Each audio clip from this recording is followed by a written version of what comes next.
Ramones, Motorhead, Dynamite Boy, Reelin' Kids, Near Dark, Marilyn Manson, Tool, Pearl Jam, Born to Lose, Pantera, Typo Negative, Pariah, on Loco. Dangerous Toys. You just never know who you were going to see there.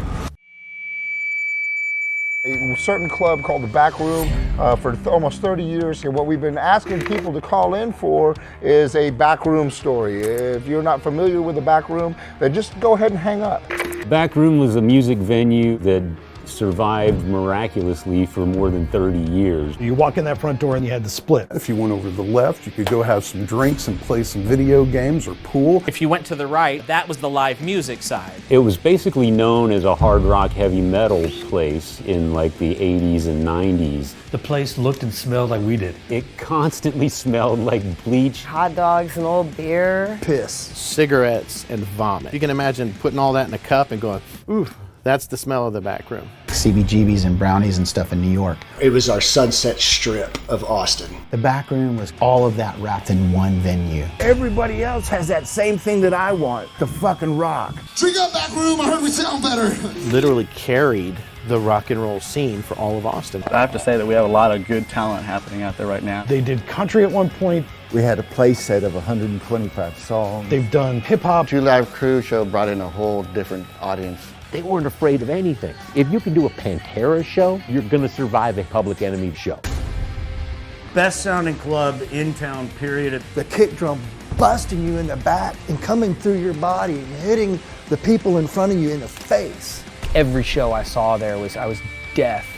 Your balls would be like, It also had super cheap drinks. Got 10-cent drink nights on Friday nights. Oh, have you ever played the back room? Oh yeah, the pole. There's a fucking pole in the middle of the fucking stage. One time we had to Vaseline it. Whenever the asteroid hits Earth, there's gonna be that goddamn pole floating around there. And then the bathrooms. Oh, the bathrooms. This place is gross. But it was home. Jason McMasters from the Dangerous Toys. Jason McMaster really had the rock and roll game down. What are you gonna call your band?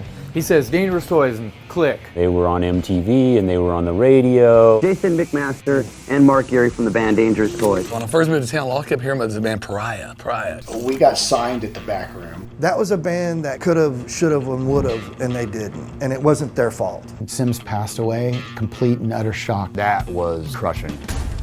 He was more of a friend than a GM. He wanted to help bands. There was a lot of drugs. A lot of drugs.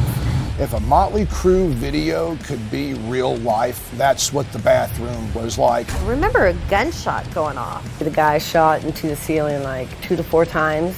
Lots of people went to jail that night. This guy comes up to try to get in the lighting booth, and I had a toolbox there. Hit him right in the head. It was just chaos. Welcome to the back room.